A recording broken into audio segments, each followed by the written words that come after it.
Episode number 1 शुरू होता है, जहाँ पर हम एक लड़के को देखते हैं जिसका नाम आरिसू है। और इस लड़के की खास बात यह है कि इसको सबसे ज्यादा गेम खेलना पसंद है और ये उसका बहुत बड़ा चैंपियन। और रियल लाइफ में ये इसका एकदम उल्टा है, जहाँ ये एकदम लूजर है, जो ना तो अभी तक जॉब करता है और ना ही उन सभी बातों की परवाह करता है। जिस कारण से आरिसू का भाई भी इस कारण से उसको काफी ज्यादा ताने मारता रहता है और साथ में उसके डैड भी। इसके बाद हम कारूबे नाम के सेकंड कैरेक्टर को देखते हैं, जो देखने में काफी ज्यादा इंटरेस्टिंग और कूल कैरेक्टर लगता है, जो इस समय अपनी गर्लफ्रेंड के साथ होता है। पर तभी वहाँ पर उसकी गर्लफ्रेंड का बॉस आ जाता है, जिस कारण से कारूबे और उसके बॉस की आपस में फाइट हो जाती है, जिस कारण से हमें पता चलता है कारूबे मारपीट भी करना काफी ज्यादा पसंद करता है। इसके बाद हम तीसरे कैरेक्टर को देखते हैं जिसका नाम चोता होता है। और ये कैरेक्टर काफी ज्यादा सिंपल और अपनी फैमिली की जिम्मेदारी उठाने वाला इंसान है। और ये तीनों ही काफी अच्छे दोस्त हैं और सभी अपना काम करने के बाद तीनों एक दूसरे से मिलते हैं, जहाँ वो रोड पर ही काफी ज्यादा मस्ती करना शुरू कर देते हैं, जिसमें कारूबे आरिसू को अपने कंधे पर उठाकर झुलाना शुरू कर देता है, जिस कारण से रोड पर आती जाती गाड़ियों को दिक्कत होती और इसी कारण से वहाँ पर पुलिस उनको पकड़ने आ जाती है। और उस पुलिस से बचने के लिए वो तीनों वहीं पास के एक मॉल में घुस जाते हैं, जिसके बाद वो वहीं के टॉयलेट में घुस खुद को पुलिस से बचाने के और वो कुछ समय तक उसी के अंदर रहते। मगर कुछ ही टाइम बाद वहाँ की लाइट चली, जिसके बाद वो तीनों एक एक करके टॉयलेट से बाहर आते और वो बाहर कुछ ऐसा देखते हैं जिस कारण उनके पैरों तले जमीन, क्योंकि कुछ ही मिनटों बाद बाहर एक भी इंसान मौजूद और पूरा शहर एकदम खाली हो, दूर दूर तक एक भी इंसान नहीं और अब बाहर एकदम शांत और इन तीनों के अलावा और कोई भी नहीं। तो वो तीनों अलग अलग जाकर शहर में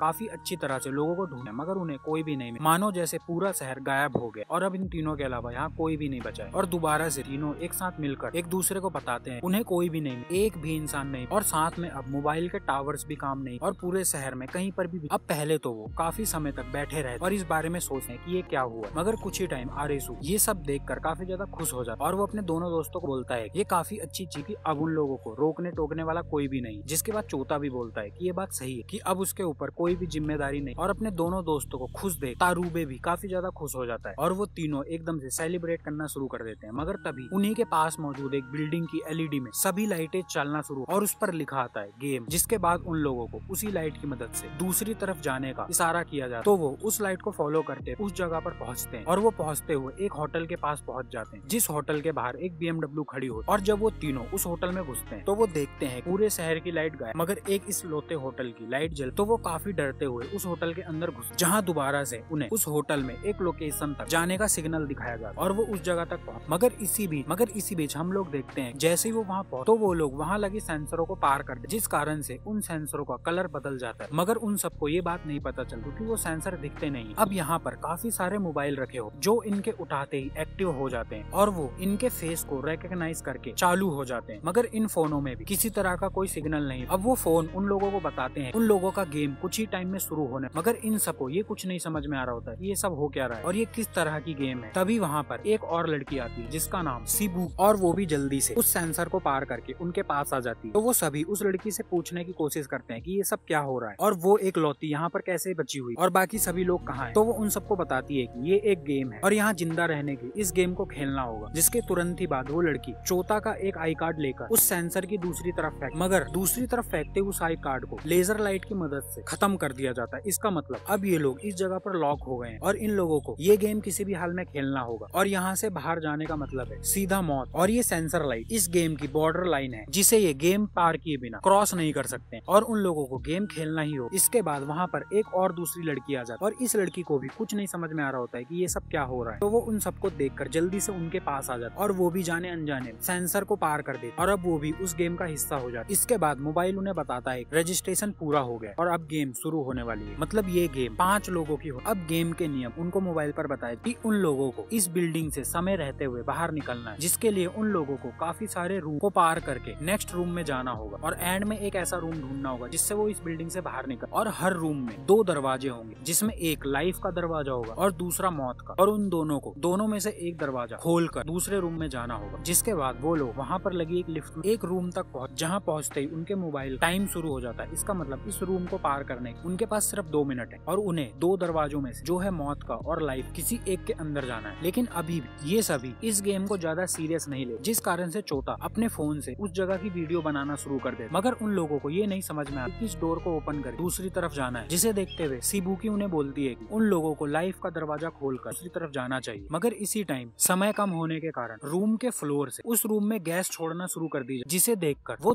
दूसरी लड़की काफी ज्यादा डर जाती है और वो पैनिक जल्दी से लाइफ का दरवाजा खोलकर उस रूम में घुसने की कोशिश करती है। मगर तभी वो लोग देखते हैं कि उस गलत रूम को खोलते ही उसके ऊपर लेजर लाइट हमला करके उसे जान से मार दिया जाता है। अब ये देखकर वो सभी काफी ज्यादा डर जाते हैं और उन्हें ये बात समझ में आ जाती है कोई मजाक गेम नहीं, मगर इस कारण से उन्हें पता चल जाता है कि सही दरवाजा मौत का दरवाजा है। तो वो उस दरवाजे को खोलकर दूसरे रूम में पहुंच जाते हैं और जैसे ही वो उस दूसरे रूम में पहुंचते हैं तो पहले रूम के अंदर टाइम खत्म होते ही आग लगा दी जाती है, मगर वो उससे बचते हुए अब दूसरे रूम में आ जाते हैं जहाँ पर दोबारा से इनको दो दरवाजे, एक मौत का और एक जिंदगी का, दोनों में से एक दरवाजा दोबारा इन्हें और इनके पास दोबारा से 2 मिनट से भी कम का समय है किसी एक दरवाजे में जाने। अब पहले एक लड़की की मौत देखकर उनमें से कोई भी वो दरवाजा नहीं खोलना चाहता। अब समय की कमी देखकर आरेसू हिम्मत करता है एक दरवाजा खोलने, लेकिन वो ये नहीं कर पाता है अपने डर के, मगर कोई और रास्ता ना देख कारूबे लाइफ वाला दरवाजा खोल उसमें चला जाता और वो लकीली सही दरवाजा हो, इस कारण से वो जल्दी सभी उस रूम में आ जाते हैं। अब यहाँ पर भी 2 दरवाजे हो, मगर इस बार कारूबे सुबीकी को फोर्स करता है ये दरवाजा खोलने के लिए, मगर वो ये करने से साफ मना कर दे। जिसके बाद कारूबे आरेसू को बोलता है कि वो एक काफी अच्छा गेमर है और वो ऐसी गेमों का अच्छा चैंपियन, तो वो जल्दी से यहाँ का कोई रास्ता निकाले। लेकिन वो बोलता है कि ये एक रियल लाइफ है और वो इतना ज्यादा डरा पड़ा है कि उसका दिमाग बिल्कुल भी काम नहीं कर पा रहा है, जिस कारण से वो गुस्से में एक पंच लगा देता है। मगर जमीन पर गिरते ही आरेसू को होटल के बाहर खड़ी वो BMW याद आती है, जिसके बाद वो अपने तेज दिमाग से उस होटल की पूरी साइज को पता लगा लेता है और वो अंदाजा लगाता है कि नेक्स्ट सही दरवाजा कौन सा होगा। और जब वो उसे खोलता है तो वो दरवाजा एकदम सही होता है और वो जल्दी से भागकर उस रूम में आकर अपनी जान बचा लेता है। अब इसी तरह से आरेसू होटल में घुसने के बाद कई सारी चीजें देखता है, जिसमें एक होटल का मैप भी, जिससे वो उन सभी रूम दोबारा से समझ जाता है और वो दोबारा से सही दरवाजा खोलकर सेफ रूम तक पहुंच जाते हैं। मगर इस रूम में पहुंचकर आरेसू थोड़ा सा कंफ्यूज हो जाता है, जिस कारण से उसे इस रूम सही दरवाजा समझने में काफी टाइम लगता है, जिस कारण से वो जल्दी चोता से वो वीडियो मांगता है जो उसने अपने फोन से उस टाइम रिकॉर्ड करी। जिसके बाद वो जब उस वीडियो को सही से देखता है तो वो समझ जाता है कि इस रूम का सही दरवाजा लाइफ है और वो जल्दी से लाइफ का डोर खोलकर दूसरी तरफ पहुंच जाता है। मगर समय की कमी के कारण वो निकलते हुए काफी लेट हो जाते हैं, जिस कारण से आग से रूम के जलने के कारण चोता के पैर पर भी आग लग जाती है और उसका पैर काफी बुरी तरह से जख्मी। इसके बाद जब वो होटल से सेफली बाहर आ जाते हैं तब उन लोगों को ताश का एक एक पत्ता दिया, जिसका मतलब होता है गेम जीतने के बाद उनको एक पत्ता मिलता। इसके बाद उनके मोबाइलों पर मैसेज के थ्रू उनको बताया जाता है उन सभी को 3 दिन का वीजा मिला। असलियत में इस गेम में वीजा का मतलब ये है, यहाँ पर आपको एक गेम खेलने के बाद कुछ दिन का वीजा दिया जाता है, जिसका मतलब अब आपको कुछ दिनों के लिए कोई गेम नहीं खेलनी। लेकिन जैसे ही आपका वीजा खत्म हो तो आपको दोबारा से एक गेम खेलकर अपने लिए दोबारा से टाइम लेना पड़ेगा, मतलब वीजा लेना पड़ेगा। मगर इसी के तुरंत बाद एक आदमी वहाँ पर आता है और वो उनकी तरफ देखकर बोलता है उसे अब ये गेम नहीं खेल, क्योंकि ये गेम कभी भी नहीं, और साथ में आज उसका वीजा भी खत्म होने। मगर उसी टाइम उस पर लेजर लाइट के अटैक कर उसे जान से मार दिया था। इसका मतलब आज इस इंसान गेम खेलकर अपना वीजा बढ़वाना था और इसने वीजा नहीं बढ़ाया, जिस कारण से इसको खुद ही जान से मार दिया। मतलब अगर आपका वीजा खत्म हो और आपने गेम खेलने से मना किया तो भी आपको जान से मार दिया। इसके बाद हम शहर को ऊपर से देख, जहाँ से हम देखते हैं कि एक ही समय पर काफी सारे लेजर लाइट चलाई जाती, मतलब इस समय शहर में काफी सारे लोग मौजूद और ये लेजर लाइट उन सभी जान से मारने के लिए चलाई गई, क्योंकि वो सभी लोग दोबारा से गेम नहीं थे और उनका वीजा आज खत्म। मतलब शहर में काफी सारे लोग मौजूद जो इस गेम में फंसे। मगर यहीं पर एपिसोड नंबर 1 खत्म हो जाता है। अब एपिसोड नंबर 2 है, जहाँ पर हम देखते हैं एक लड़की जिसका नाम यूजा है, जो कि रियल लाइफ में माउंटेनर थी, जिस कारण से ये काफी फुर्तीली लड़की है। दूसरी तरफ वीजा मिलने के बाद आरिफ और उसके दोस्त शहर की कारों को चेक करते हैं, मगर वो पाते हैं कि सभी कारों खराब कर दिया, तो वो लोग वहीं पर एक खाली होटल में रहना शुरू कर देते। मगर यहाँ पर चोता देखता है वहाँ पर रखा एक पुराने मॉडल का रेडियो अभी भी, इसका मतलब इस जगह पर उन सभी चीजों को खराब कर जो चिप के थ्रू चलती हैं, मगर जो चीजें पुरानी है और जिनमें चिप का यूज नहीं हुआ है वो सभी अभी भी ठीक। इसके बाद वो सभी लोग अपने लिए खाना बनाते और चैन से खाना खाते हैं, जिसके बाद वो सब सुबुकी से उसकी रियल लाइफ के बारे में कि वो आखिरी टाइम में क्या कर रही जब वो यहाँ पर पहुंचे, तो वो जवाब में उनको अपनी स्टोरी बताती है। मगर इसी के बाद आरेसू और कारूबे नोटिस करते हैं कि चोता का पैर जलने के कारण काफी ज्यादा घायल हो और उसके पैर की हालत काफी खराब है, इसी कारण से शायद वो नेक्स्ट गेम ना खेल पाए। तो आरेसू और कारूबे दोनों मिलकर ये प्लान बनाते हैं चोता अपने पैर के कारण गेम नहीं खेल पाएगा, और उन लोगों को ये भी नहीं पता है कि अगली गेम में क्या होने, और ना तो उन्हें अभी तक ये पता है कि ये गेम किस तरह से काम करती है, ताकि वो ये समझ पाते कि इस गेम को किस तरह से खेल, क्योंकि हर गेम का कोई ना कोई एक यूनिक तरीका होता है खेलने का। तो वो दोनों ये सोचते हैं कि वीजा खत्म होने से पहले वो दोनों चोता के बिना ही एक गेम खेल, और शायद ये गेम खेलकर उन्हें कुछ समझ में आ जाए, ताकि वो अपने दोस्त चोता को अगली गेम में बचा सके। जिसके बाद वो लोग वीजा खत्म होने से पहले नेक्स्ट गेम खेलने के लिए एक लोकेशन पर, और ये लोकेशन भी एक काफी बड़ी बिल्डिंग हो। मगर यहाँ पहुंचकर ये दोनों देखते हैं कि यहाँ पर पहले से काफी सारे लोग मौजूद जो यहाँ पर गेम खेल और अपना वीजा बढ़वा। मगर यहाँ पर ज्यादातर लोग ऐसे होते हैं जो पहले गेम खेल चुके हैं और इनको यहाँ पता है क्या हो रहा है, और इसी जगह पर यूसा भी पहुंचती है। अब इस जगह पर हम लोग काफी सारे कैरेक्टर देख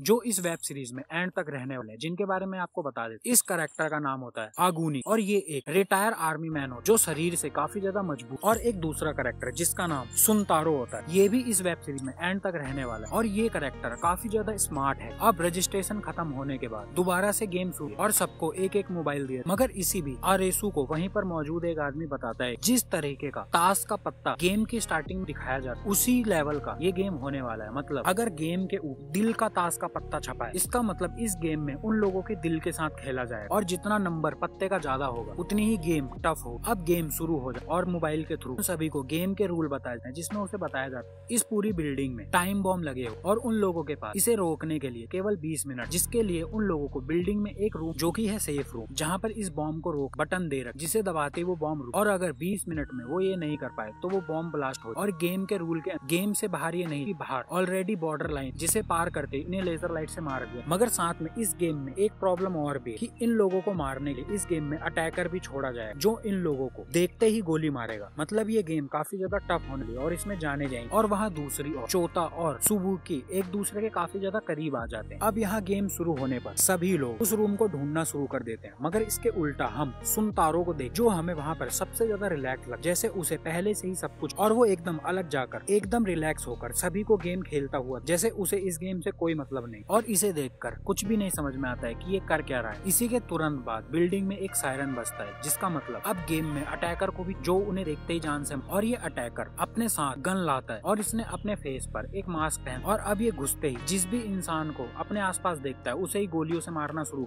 अब अटैकर के घुसने के बाद वहाँ पर मौजूद लोग काफी ज्यादा डर जाते, मगर साथ में उन लोगों के पास टाइम भी, क्योंकि अगर उन्होंने सेफ रूम नहीं ढूंढा तो 20 मिनट बाद वैसे टाइम बम फट जाएगा और उन सबकी मौत हो। तो वो किसी तरह से बचते बचाते सेफ रूम को ढूंढने की कोशिश। अब जब आरेसू अटैकर को देखता है तो चिल्लाकर सबको बचाने के अटैकर की लोकेशन बताता है, जिसमें वो बोलता है इस समय अटैकर 4th फ्लोर पर है और जो भी वहाँ पर है वो वहाँ से निकल जाए। और वो सबको यही करने के लिए बोल कि जिसे भी वो अटैकर दिखे तो वो चिल्लाकर सबको बता दे कि अटैकर कहाँ है, जिससे सभी अपनी जान उससे बचा सके। अब ये सुनकर यूसा अटैकर को देखकर चिल्लाकर सबको लोकेशन बताती है कि वो अटैकर इस समय कहाँ है, मगर उन दोनों के अलावा और कोई भी ये रिस्क नहीं लेता है, क्योंकि चिल्लाने से वो अटैकर उनके पास आ सकता। मगर इतना सब कुछ होने के बाद भी हम सुनतारो को एकदम रिलैक्स ही देखते हैं, जैसे उसे इस सब से कोई फर्क नहीं पड़ता है। अब अटैकर को खत्म करने के लिए आगूनी और कारूबे एक साथ मिल जाते हैं, क्योंकि ये दोनों मिलकर अटैकर को जान से खत्म कर, और उन दोनों के उलट यूजा और आरेसू मिलकर सेफ रूम को ढूंढना शुरू कर दे, जहाँ से ये लोग उस टाइम बॉम्ब को रोक सकते हैं। तो अब आगूनी उस अटैकर को एक रूम तक लाने के लिए अपने एक आदमी को बलि का बकरा बना देते, मगर अटैकर के रूम में आते ही आगूनी और कारूबे दोनों मिलकर उस पर अटैक कर देते हैं, मगर फिर भी वो अटैकर उन दोनों पर भारी पड़ता है, जिसमें कारूबे काफी जख्मी, लेकिन आगूनी काफी हिम्मत करके, क्योंकि वो पहले से ही एक आर्मी रिटायर आदमी, उसकी फाइटिंग स्किल काफी अच्छी होती है, जिस कारण से उस अटैकर को खत्म कर देता। दूसरी तरफ आरेसू भी अब वो सेफ रूम, मगर जब वो अंदर घुसता है तो उसे के तुरंत बाद वहाँ पर सुनतारो भी घुस जाता है। इसका मतलब ये होता है कि सुनतारो को सेफ रूम के बारे में पहले से ही अंदाजा था कि वो कौन सा है, इसीलिए वो इतना रिलैक्स होकर लोगों को ये गेम खेलता हुआ देख रहा था। लेकिन उन दोनों के अंदर जाते ही वहाँ पर एक और अटैकर आ जाता है, क्योंकि उस रूम को बचाने के लिए भी वहाँ पर एक अटैकर पहले से ही मौजूद होता है और वो उन दोनों पर अटैक कर देता है। और उसके अटैक से बचने के लिए सुनतारो दूसरे रूम में खुद को बंद कर लेता है और यहाँ अब अटैकर के साथ आरेसू अकेला हो जाता है,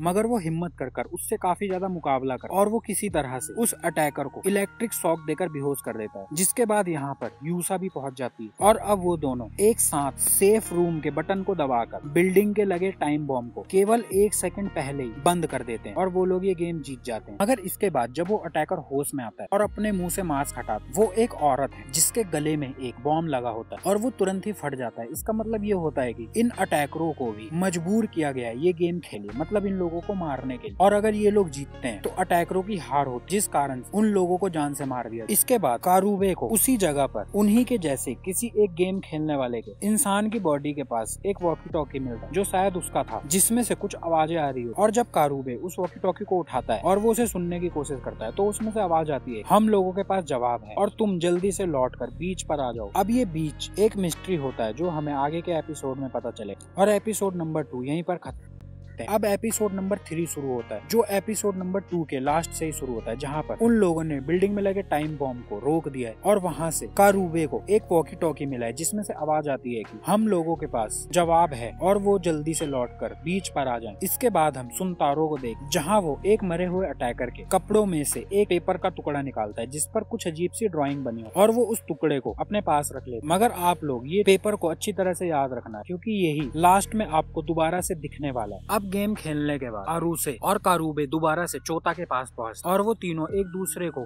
सही सलामत देखकर काफी खुश होते। अब तारूबे उन सभी को उस वॉकी टॉकी के बारे में बताता है कि उसने उस वॉकी टॉकी पर क्या क्या सुना था और वो उन्हें एक बीच नाम की जगह भी बताता है कि शायद वहाँ जाकर उन लोगों को इस गेम के बारे में काफी कुछ पता चले। तो वो लोग मिलकर उस बीच नाम की जगह को ढूंढने की सोचते हैं। मगर समस्या ये होती है आज चोता और साबू वीजा खत्म होने लगा और उन लोगों को आज गेम खेलकर अपना वीजा बढ़वाना होगा। मगर चोता के पैर की हालत अभी तक बहुत ज्यादा खराब है और वो गेम सही से नहीं खेल पाएगा। तो ये देखते हुए आरेसू और कारूबे भी उसके साथ दोबारा से गेम खेलने फैसला कर लेते हैं और वो रात को चारों एक साथ गेम खेलने के लिए नेक्स्ट लोकेशन पर पहुंच जाते। मगर इस जगह पर केवल 4 ही फोन रखे होते हैं। इसका मतलब ये गेम केवल 4 लोगों की होने वाली है और ये 4 लोग और साथ में इस बार फोन के साथ वहाँ पर काफी सारे टूल्स रखे हो और साथ में चारों के लिए एक एक ग्लास रखे होते हैं जिसमें नेक का लॉक भी लगा होता है। अब मोबाइल हाथ में लेते ही उन लोगों को मैसेज के थ्रू बताया जाता है गेम शुरू हो गया और उन लोगों को वो ग्लासेस पहनने के लिए बोला और जैसे ही वो लोग उस ग्लासेस को पहनते तो उस ग्लास में लगा लॉक उनकी नेक पर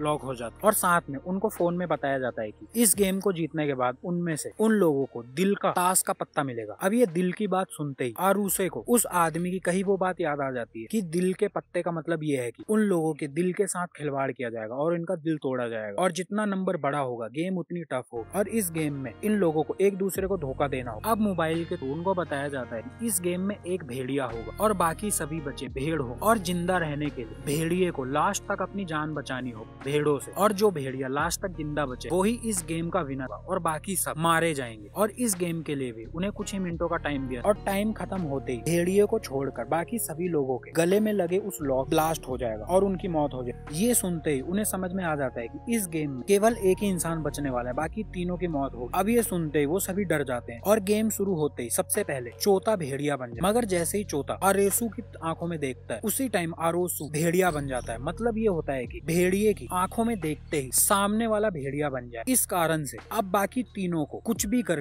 भेड़िया बनना होगा और बाकियों से बचकर छिपना होगा ताकि कोई उनकी आंख में ना देख सके और खुद भेड़िया ना बन। मगर साबुके अपनी चालाकी से भेड़िया बन जाती है और वहाँ से बचकर भागना शुरू कर देती है, जिसको देखकर कारूबे भी उसे मारने के लिए और भेड़िया बनने के लिए उसके पीछे भागता है और वो कुछ ही सेकंडों में साबुके को पकड़कर उसकी आंखों में देखकर खुद भेड़िया बन जाता है और अब वो अपनी जान बचाकर भागता है। जिसके बाद साबुके और आरेसू अब अपने ही दोस्त कारूबे के पीछे पड़ जाते हैं भेड़िया बनने के लिए। मगर चोता की पैर की हालत खराब होने के कारण वो एक ही जगह पर पड़ा रहता है और वो ये सब देखकर काफी दुखी होता है कि अब उसी के दोस्त एक दूसरे की जान के दुश्मन बने और वो ये देखकर एक जगह पर पड़ा रहता है और वो रोता रहता है। मगर इसी के बाद आरुसे भेड़िया बन जाता है और अब शिबुके और कारूबे आरेसू को मारने के लिए उसके पीछे पड़ जाते हैं ताकि उन दोनों में से कोई एक भेड़िया बन सके। मगर इसी बीच किसी तरह से चोता जल्दी से आ शिबुके को पकड़ लेता और वो उसे पकड़कर अपने साथ नीचे गिरा लेता है, जिसके बाद वो अपने दोस्त आरेसू को वहाँ से भागने को ले बोल। मगर अभी भी कारूबे आरेसू को मारने के लिए उसके पीछे पड़ा रहता है, लेकिन आरुसे जाकर एक जगह पर छुप जाता है जहाँ पर वो उस हेलमेट को काफी खोलने की कोशिश करता है ताकि वो कोई रास्ता निकाल कर जल्दी से तीनों की जान बचा पाए। मगर वो हेलमेट नहीं। दूसरी तरफ कारूबे भी आरेसू को बुरी तरह से ढूंढ रहा होता है और वो उसे बोलता है कि वो कितना ज्यादा मतलबी है कि जरा सा समय बिगड़ते ही उसने सबको छोड़ के अपनी जान बचाने के लिए भेड़िया बनकर छुप गया। अब ये सब सुनकर और देखकर आरेसू उसी जगह पर मायूस होकर छिप जाता है और बुरी तरह से रोना शुरू कर देता है। और जिस तरह से इस गेम में होना था वही हुआ कि इन लोगों के दिल के साथ खेला गया और इन लोगों को ही एक दूसरे का दुश्मन बना दिया। मगर बैठे बैठे आरोसू को वो सभी यादें याद आना शुरू हुई जहाँ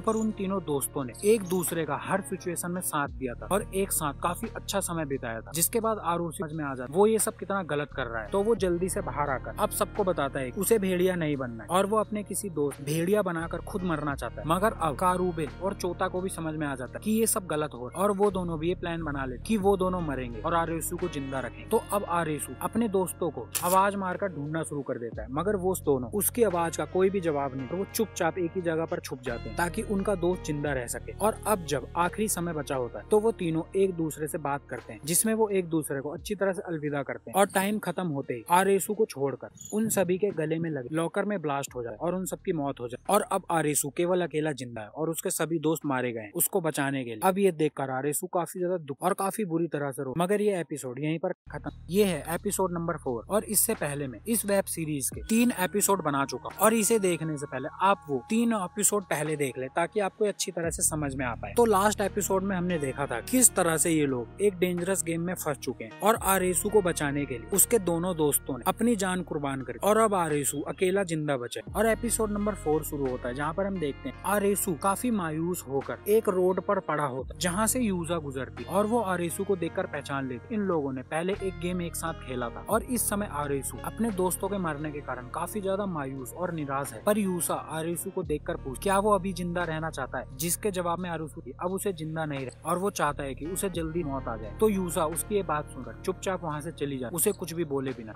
इस गेम में किसी के पास इतना टाइम नहीं कि वो किसी को यहाँ पर इंसान की सबसे पहली जिम्मेदारी केवल ये कि वो खुद को बचाने पर ध्यान। मगर नेक्स्ट डे यूसा दोबारा से उसी रोड से गुजरती जहाँ वो आज भी आरेसू को उसी हालत में पड़ा हुआ देखती। तो इस बार यूसा आरेसू बेहोशी की हालत में ही अपने साथ उस जगह पर ले आती है जहाँ वो इस समय रह रही। और जब आरेसू होश में आता है तो वो देखता है कि उसके सामने खाना रखा है और उसकी जान यूसा ने बचाई। तो वो उठते ही यूसा से पूछता है कि उसने उसकी जान क्यों बचाई, मगर यूसा उसे इस बात का कोई जवाब नहीं, क्योंकि इस बात का कोई जवाब बनता भी नहीं। इसके बाद आरेसू यूसा को अपने दोस्तों की बात बता और साथ में बोलता है कि वो ही अपने दोस्तों की मौत का जिम्मेदार। तो यूसा उसे बताती है कि उसके साथ भी ये सब इस गेम में हो चुका है और यहाँ पर मौजूद सभी लोगों के साथ ये सब होता है और अगर उसे मरना ही है वो गेम खेल कर मरे, क्योंकि यहाँ से जिंदा जाना वैसे भी इम्पॉसिबल है। अब यूसा की काफी सारी बातें सुनकर आरेसू खाना खा लेता है, मगर अभी भी वो काफी ज्यादा निराश है क्योंकि उसने अपने सबसे अच्छे दोस्त खोए हैं इस गेम में। अब अगले ही दिन वीजा खत्म होने के कारण उन दोनों को एक गेम खेल अगली लोकेशन पर जाना और ये लोकेशन एक टनल हो जहाँ अंदर जाने पर उन्हें एक बस खड़ी हुई मिलती और बस में घुसने पर वो देखते हैं इस बस में पहले से ही 3 दोस्त मौजूद हैं जो इस गेम और ये तीनों भी यहाँ पर ये गेम खेलने ही आए। अब गेम शुरू होता है और उन्हें फोन की मदद से बताया जाता है कि उन लोगों को एक गोल तक पहुंचा, मगर इन तीनों दोस्तों में से एक दोस्त के पैर पर काफी बुरी तरह से चोट लगी होती और ये हालात सेम टू सेम वैसे ही होते जैसे आरुषि और उसके दोस्त थे। अब गेम शुरू होते ही उन तीनों दोस्तों में से एक लड़का वहाँ खड़ी उस बस को स्टार्ट करने की कोशिश करता और वो देखकर बताता है कि ये बस काफी पुराने मॉडल की जो कि डीजल से चलती है, मगर ये बस एकदम ठीक है, मगर इसमें डीजल ही नहीं है। इसका मतलब उन लोगों को भागकर गोल तक पहुंचना होगा। लेकिन उनके तीसरे दोस्त की हालत ये नहीं है कि वो भाग सके, तो वो उन्हें बोलता है कि वो लोग उसे वहीं पर छोड़कर चले जाएं और अब ना चाहते हुए भी उन लोगों को उसको उसी बस में छोड़कर वहाँ से जाना पड़ा। जिसके बाद वो सभी भागना शुरू कर देते हैं और गोल तक पहुँचने लगते, मगर ये भागना काफी लंबा हो और उनको काफी लंबी दूरी तय करनी हो जिसमें वो काफी ज्यादा थक जाते हैं। और इसी बीच में उन्हें एक जगह मिलती है जहाँ पर उन लोगों के लिए बॉटल्स रख, मगर वो लोग थके होने के कारण और काफी प्यासे होने के बाद भी उन बोतलों से पानी नहीं पीते हैं, क्योंकि उन लोगों को शक हो कि ये भी उस गेम की एक चाल है। जिसे देखते हुए यूजा अपने पास रखी एक छोटी सी बोतल में से उन सबको पानी पिलाती है और उन सबकी मदद करती है। अब इसके बाद वो दोबारा से भागना शुरू करते हैं, जिसके बाद वो एक लोकेशन पर पहुंचे जहाँ पर काफी सारी कार खड़ी हो, मगर यूजा को ऐसा लगता है कि आसपास कोई है। जिसके तुरंत ही बाद वहाँ पर एक खूंखार जानवर उन पर अटैक कर देता है, जिसे उन लोगों को रोकने के लिए ही वहाँ पर छोड़ा गया और इसी अटैक में उन दोनों दोस्तों में से एक की जान चली जाती, मगर वो अपने साथ साथ उस जानवर को भी जान से मार देता। और जब ये सब हो रहा होता है तो हम देखते हैं कि इनका हाल भी सेम आरेसू जैसा ही हो रहा है जैसा उसके दोस्तों के साथ। लेकिन इसके बाद जब वो दोबारा से भागना शुरू करते हैं तो बीच में ही आरेसू देखता है कि एक जगह पर एक काफी पुराने मॉडल की बाइक खड़ी है और वो जब उसे चेक करता है तो उसके अंदर डीजल हो। तो वो सोचता है कि अब वो जाकर इस बाइक को ले जाएगा और उस बस में डीजल डालकर उस बचे हुए आदमी को बचाकर वापस लेके आएगा। तो वो उस बाइक को लेकर उस बस की ओर उल्टा जाना शुरू कर देता और उसके उलट यूसा और वो लड़का गोल की तरफ भागना शुरू कर देता और कुछ और भागने के बाद यूसा और वो लड़का एंड पॉइंट तक पहुंच जाते हैं जहाँ पर एक आखिरी दीवार होती है जो एक आयरन की दीवार होती है और उन लोगों को लगता है कि यही शायद गोल है। और यहाँ दूसरी तरफ आरेसू उस बाइक को उस बाइक बस तक ले जाता है जहाँ पर वो लोग जहाँ पहुँचते ही इस बार आरेसू कुछ ऐसा देखता है जिसे देखकर वो काफी शॉक हो जाता है, क्योंकि वो देखता है बस के बाहर ही नहीं गोल लिखा है। इसका मतलब ये होता है कि गोल कोई और जगह नहीं, वो बस ही थी और उन लोगों को उस बस के अंदर ही रहना था अपनी जान बचाने के। और वो लोग ये धोखा खा गए कि उन लोगों को भागकर किसी गोल तक पहुंच। तो अब आरेसू जल्दी से बस में पेट्रोल डाल बस को यूसा की ओर ले जाना शुरू कर दे, क्योंकि समय अब काफी कम बचा होता है। दूसरी तरफ यूसा और वो लड़का वहीं पर बैठकर वेट कर रहे हो कि तभी वो अपने पीछे देखते हैं उनकी पीछे की वॉल वाइब्रेट होना शुरू और उसमें से पानी निकलना शुरू, जिसे देखकर वो समझ जाते हैं कि दूसरी तरफ से काफी तेज पानी आने वाला है और वो बचने के लिए वहाँ से भाग। और वो देखते हैं कि वो वॉल टूट जिसके अंदर से काफी तेजी से पानी आ रहा होता, मगर इस बीच वो लड़का नहीं बच और वो उस पानी की वजह से मारा जाता। लेकिन आखिरी समय में वहाँ पर आरेसू उस बस से पहुंच जाता है और वो यूसा को हाथ देकर उस बस में चढ़ाकर उसकी जान बचा लेता है। मगर उस पानी की टक्कर से वो लोग बेहोश हो जाते और जब उनकी आंख खुले तो वो तीन सही सलामत हो। और जब वो बस से बाहर निकल कर देख तो आरेसू उनको दिखाकर बता कि असलियत में ये बस ही गोल और उन लोगों को इसी बस के अंदर रहना। अब गेम खत्म होने के बाद उनको वीजा मिल जाए, मगर वो तीसरा इंसान वहाँ से जाने लगा और वो जाने से पहले उन लोगों को धन्यवाद और वो उन्हें बोलता है उसे नहीं पता वो कहाँ जा रहा है, मगर अगर वो जिंदा रहे तो वो दोबारा से मिले, ये बोलकर वो वहाँ से चला जाता। इसके बाद आरेसू बीच के बारे में जो उन लोगों ने वॉकी टॉकी पर सुना वो यूसा को बताता है कि शायद कोई एक ऐसी भी जगह है जहाँ जाकर उनको काफी कुछ पता चल। जिसके बाद वो दोनों उस जगह को एक साथ मिलकर जगह को ढूंढने के लिए निकल जाते हैं, क्योंकि उन लोगों के पास अब कुछ समय का वीजा है। और एपिसोड नंबर 4 यहीं पर खत्म हो जाता है। अब एपिसोड नंबर 5 शुरू होता है, जहाँ पर हम देखते हैं यूसा और आरुस काफी ढूंढने के बाद उन लोगों को बीच नहीं मिला, मगर वो दोनों अभी भी निराश नहीं। और इसी बीच यूसा आरुषि को काफी कुछ सिखाती है, क्योंकि वो एक पर्वतारोही है और उसको जंगल और पहाड़ों की काफी नॉलेज हो, तो वो उसको शिकार करना सिखाती है। और आरुषि का भी दिमाग तेज होने के कारण वो ये सब काफी तेजी से सीखता है। अब नेक्स्ट डे वो लोग दूसरे लोगों पर नजर रखते हैं, जो लोग आज गेम खेलने वाले, और सही से देखने पर वो दोनों नोटिस करते हैं यहाँ पर कुछ लोगों ने हाथ में बैंड पहन रखा, जो अजीब सा बैंड है और सेम टू। और जब गेम खत्म हो तो वहाँ से जो लोग जिंदा बचकर आते हैं वो वही लोग होते हैं कि हाथ पर बैंड हो, और ये बात उन लोगों को अजीब लगती। तो वो दोनों मिलकर उन बैंड वाले सभी लोगों का पीछा करना शुरू कर दे। तो वो देखते हैं कि इन लोगों के पास कार भी है, क्योंकि इन लोगों ने भी पुराने मॉडल्स की कार को डीजल का जुगाड़ कर कार को स्टार्ट कर। तो वो लोग उनका और अच्छी तरह से पीछा करते हैं और वो पीछा करते कर एक जगह पर पहुंच, जहाँ वो देखकर शॉक रहते हैं। वो एक होटल है और पूरे शहर में कहीं भी लाइट नहीं है, मगर यहाँ पर अच्छी खासी लाइट, और ठीक से दूरबीन से देखने पर वो देखते हैं कि इसी जगह का नाम द बीच है और जिस जगह को वो यही जगह है। मगर इसी बीच अचानक से उनके मुंह पर कपड़ा लगा दिया जाता है और उन्हें किडनैप कर लिया जाता है। इसके बाद जब उन लोगों के मुंह से कपड़ा हटाया जाता है तो वो लोग अपने आप बीच के अंदर पाते हैं, जहाँ पर काफी सारे लोग पहले से मौजूद। इसके बाद इस जगह का लीडर, जिसका नाम टोपी वाला होता है, वो वहाँ पर आता है। जिसके बाद टोपी वाला उनको इस जगह के बारे में कैसे पता चला ये पूछता है, तो वो लोग उसे पूरी स्टोरी बताते हैं। अब टोपी वाला उन्हें इस जगह के बारे में सब कुछ बताता है कि ये एक जगह है जो उसी ने बसाई है और यहाँ पर वो सभी लोग रहते हैं जो इस गेम में शामिल है। इसके बाद टोपी वाला उन्हें बताता है इस गेम का नियम है, जो भी इंसान गेम खेलेगा उन्हें एक एक कार्ड मिल, और टोपी वाले का मानना है शायद सभी कार्ड कलेक्ट करने के बाद इस जगह से इंसान बाहर जा सके। इसलिए इस जगह पर मौजूद इस मकसद के साथ जीते हैं, वो गेम खेलेंगे और अपना कार्ड लाकर यहाँ पर दे देंगे, ताकि एक एक कर यहाँ से सभी लोग बाहर जा सके। और उन लोगों को लगता है कि यही एक तरीका है यहाँ से बाहर जाने। और फिर टोपी वाला उन्हें बोलता है कि अब तुम दोनों को भी यही करना पड़ेगा, और साथ में अभी तक उनके कलेक्ट किए हुए सभी कार्ड भी ले ले। मगर जब आरेसू ये करने से मना करता है तो वो उसे अलग शब्दों में धमकी देने की कोशिश करता है कि अब उसे ये करना ही होगा और उसे अब मिलकर उनके साथ काम करना होगा। जिसके बाद उन दोनों को एक एक ब्रेसलेट दे दिया। और अब मेंबर बनने के बाद जब वो लोग द बीच में और अंदर जाते हैं तो वो देखकर दंग रहे कि ये जगह एकदम अलग है और यहाँ पर हर जगह पार्टी हो, और मानो ऐसा लग ही नहीं रहा कि यहाँ पर ऐसा गेम, और चारों तरफ सभी लोग जिस तरह से एंजॉय कर सकते हैं उस तरह से एंजॉय कर। और यहाँ पर हर रोज कुछ लोग अपना वीजा बढ़ाने के लिए रोज गेम खेलने जाते हैं, जिसे टोपी वाला जाने से पहले गुड बाय खुद करता है और उन्हें इस तरह से भेजा जाता है जैसे वो कोई अवार्ड लेने जा रहे हैं। अब द बीच में हम वो पुराने कैरेक्टर भी देखते हैं जो हमने दूसरी गेम में देखे। इनमें हम सुनतारो को भी देख, जो दिमाग से काफी तेज है। और जब संतारो आरेसू और यूजा को देखता है तो वो अपने साथ एक लड़की जिसका नाम क्वीन होता है उसको बोल देता है कि ये दोनों काफी काम के, क्योंकि ये पहले भी इसके साथ गेम खेले, और वो उन दोनों पर उसको नजर रखने को बोलता है। और साथ में इसी जगह पर अपने वीजा के लिए गेम खेलने जाता है, मगर इस बार वो गेम खेल टोपी वाला की खास इंसान जिसका नाम ऐना होता है उसके साथ जाता है, क्योंकि ऐना ये चेक करना चाहती है कि आरेसू इस जगह का मेंबर बनने के लिए काबिल है भी या नहीं। इस गेम में वो उसे टेस्ट करेगी। अब गेम शुरू होती है, जहाँ पर हम देखते हैं कि इस रूम में पानी भरना शुरू हो जाए और ऊपर से काफी तेज करंट वाली तारें लटकी होती। इसका मतलब इस गेम में, और फिर उन लोगों को गेम के रूल बताए जाते हैं, जिसमें उन लोगों को एक दूसरे रूम में एक लाइट बल्ब दिया जाता है और उस बल्ब को चलाने के 3 हैंडल दिए जाते हैं। लेकिन उन लोगों को ये पता लगाना है इस बल्ब को चालू करने का असली हैंडल कौन सा है। लेकिन कंडीशन ये होती, अगर वो लोग उस डोर को खोलकर बल्ब को चालू करते तो उन लोगों को केवल एक मौका दिया जाए, और अगर वो डोर को बंद कर बल्ब को चालू करके देखे तो उन लोगों को मल्टी टाइम। मगर दरवाजा बंद होने के बाद उन्हें ये नहीं पता चले कि बल्ब चल रहा है या नहीं। अब गेम शुरू हो और रूम में काफी तेजी से पानी भरना शुरू। अब सभी लोग काफी ज्यादा घबरा, किसी को कुछ समझ में नहीं आ रहा वो कैसे पता लगाए कि कौन से हैंडल से बल्ब चालू हो। मगर एना इस गेम से आरओसी को चेक कर रही होती है, तो वो सारा जिम्मा उसी पर डाल देती कि उसको पता लगाना है कि ये कैसे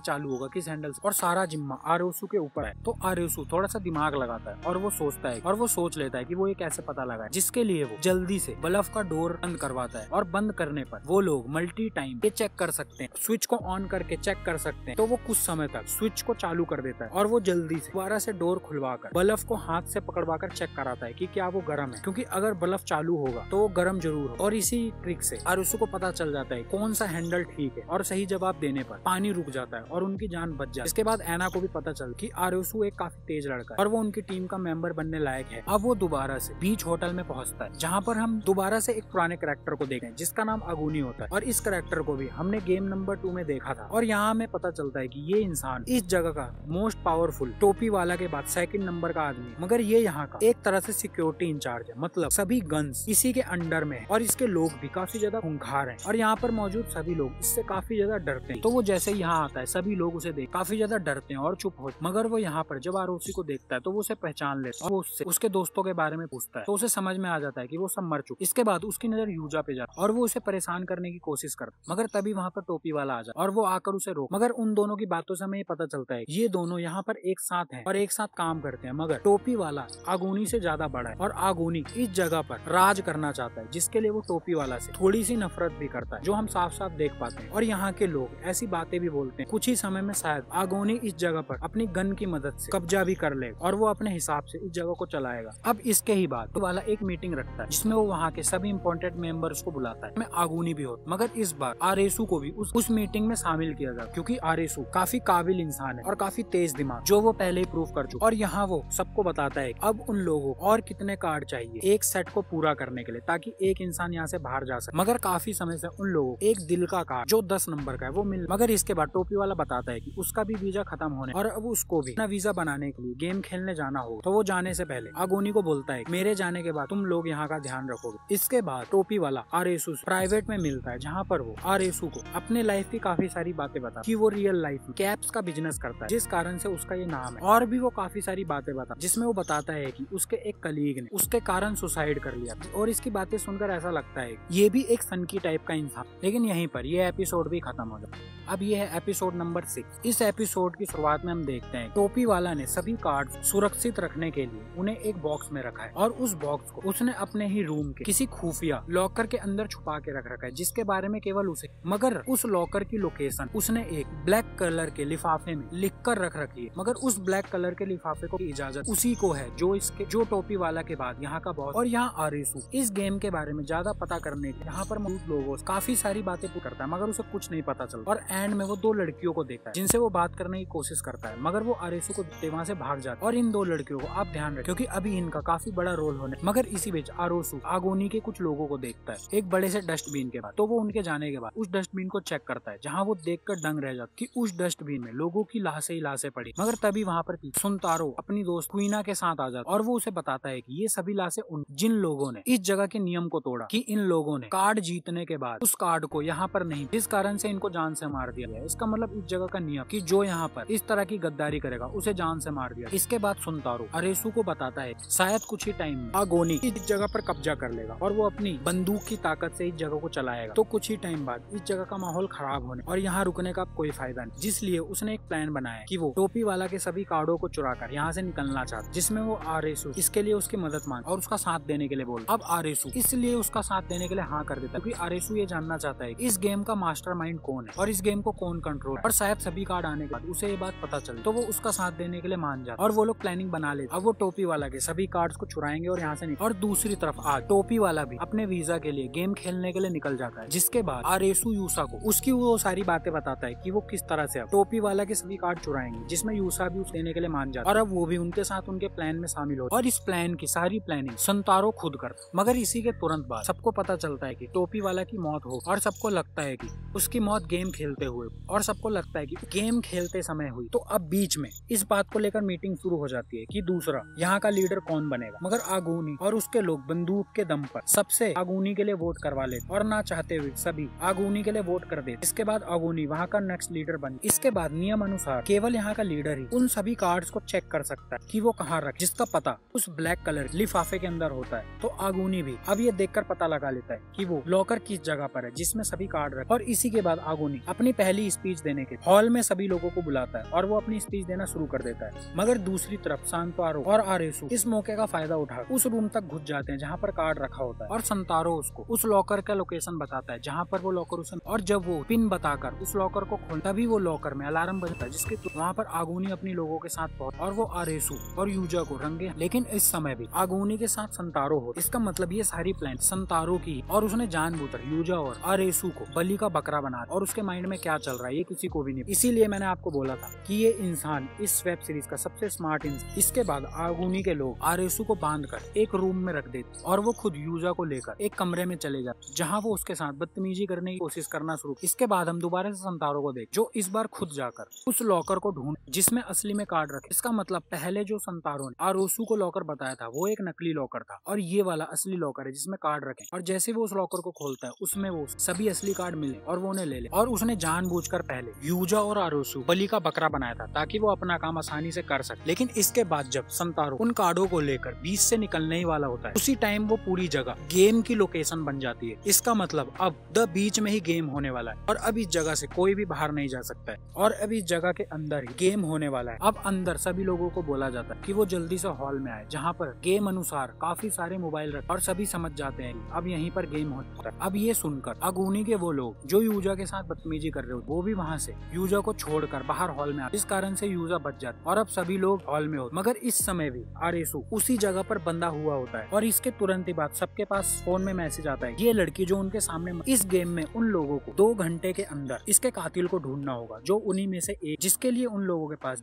2 घंटे का टाइम है और उस इंसान को ढूंढने उसको जिंदा जलाना होगा। और गेम के अंदर उस कातिल का नाम विच दिया जाता है। मतलब इन सबको उस एक विच को ढूंढना है 2 घंटे के अंदर वरना ये सभी मारे जाएंगे। मगर इसी के बाद ये एपिसोड यहाँ खत्म हो जाता है। ये है एपिसोड नंबर 7 और लास्ट एपिसोड में हमने देखा था किस तरह से अब the beach he game arena बन चुका है जहाँ पर गेम हो। और इस समय इन लोगों को टास्क दिया गया है यहाँ पर मरी पर एक लड़की जिसका नाम मोमोका है उसे यहीं पर मौजूद किसी इंसान ने मारा है। तो कातिल है जिसे ये विच बोलते हैं उसे इन लोगों को जल्दी से जल्दी उसे जिंदा जला जिसके लिए इन लोगों के पास 2 घंटे का टाइम है और अगर इन लोगों ने ऐसा नहीं किया तो सभी मारे जाएंगे। अब इसके बाद सबसे पहले उन सबका पहला शक उस लड़की पर जाता है जो लड़की मोमोका बेस्ट फ्रेंड है और वो हमेशा ही उसके साथ रहती है। और ये दोनों वही लड़कियां हैं जो आरुषि को देखकर भाग गई। तो उन लोगों को लगता है मोमोका की विच मतलब उसे मारने वाली उसकी दोस्त ही है। तो वो लोग उसे उठाकर जिंदा जलाने के लिए ही जा रहे होते हैं। वहाँ पर यूजा आकर उन सबको रोक लेती है और वो सभी को बोलती है कि यहाँ पर मौजूद सभी लोग एक एक करके बताएं कि वो उस समय कहाँ थे जिस समय मोमोका का मर्डर हुआ है। मगर इसी बीच वहाँ पर आगुनी अपने लोगों के साथ आ जाता है और वो आते ही बोलता है कि जो भी विच है वो अपने आप बाहर आ जाए वरना वो यहाँ पर मौजूद सभी लोगों को मार देगा और जलाना शुरू कर देगा क्योंकि उसके पास केवल 2 घंटे का समय है। ये सुनकर वो सभी डर जाते हैं और वहाँ से अपनी जान बचाकर यहाँ वहाँ भागना शुरू कर देते हैं। और ये देखकर आगुनी और उसके लोग अब लोगों को मारना शुरू कर देते हैं और आग में फेंकना शुरू कर देते हैं। दूसरी तरफ अब यूजा मोमोका की उस दोस्त को लेकर आरेसु को ढूंढना शुरू कर देती है। मगर इसके बाद आगुनी के लोग वहाँ मौजूद सभी लोगों को काफी बेरहमी से मारते हैं और काफी तेजी से उन्हें आग में डालना शुरू कर देते हैं। और इसकी दूसरी तरफ अब संतारो और क्वीना मॉनिटरिंग रूम में जाकर छुप जाते जहाँ पर वो लोग एक मॉनिटर के कैमरे में चेक करते हैं कि एना एक रूम में जाकर अकेले कुछ कर रही है, जिसे देखकर क्वीना एना के पास पहुंच जाती है और वो उससे यहाँ पर पूछती है कि वो क्या कर रही है। तो एना उसे बताती है वो यहाँ पर असली कातिल का पता लगा रही है क्योंकि एना एक फोरेंसिक एक्सपर्ट है जो रियल लाइफ टोक्यो पुलिस में काम करती है और अगर उसे वो चाकू मिल जाए जो मोमोका की छाती में लगा हुआ है तो वो फिंगरप्रिंट से पता लगा लेगी कातिल। जिसके बाद वो दोनों मोमोका की बॉडी की तरफ निकलते हैं उस चाकू को लेने। मगर इसी बीच में आगुनी का एक तलवारबाज आदमी उन दोनों को रास्ते में मिल जाता है और वो उन दोनों को जान से मारना चाहता। मगर अब हम देखते हैं क्वीना एना को वहाँ से जाने के लिए बोलती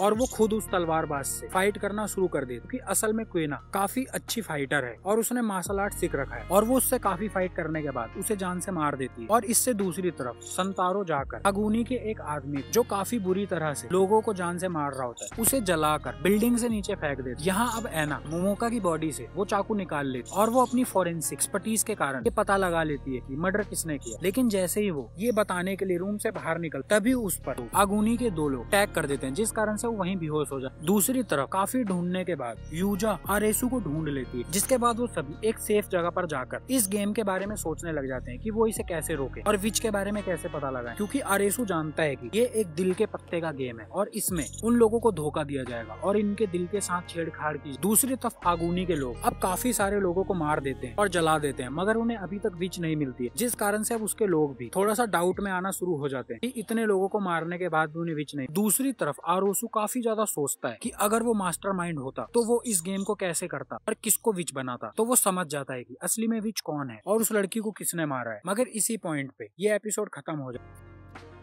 अब एपिसोड नंबर 8 शुरू होता है, जहाँ पर हम देख मोमोका और उसकी उसी दोस्त एक साथ में जो फ्लैशबैक अपने मोबाइल से इसी गेम कर एक वीडियो बना रही हो, जिसमें वो दोनों एक मेट्रो टनल के अंदर जाती है। मगर तभी ये वीडियो यहाँ कट हो, हम दोबारा से गेम में वापस आ जाते। अब यहाँ आगुनी इतने सारे लोगों को मारने के बाद उसे अभी तक विच का कोई अता पता नहीं और अब कुछ ही लोग जिंदा बचे हैं। पर तभी वहाँ पर आरेसू आ जाता है और वो सबको बताता है, उसको पता है, मगर उससे पहले वो लोगों को बताता है असलियत में आगुनी ने ही टोपी वाला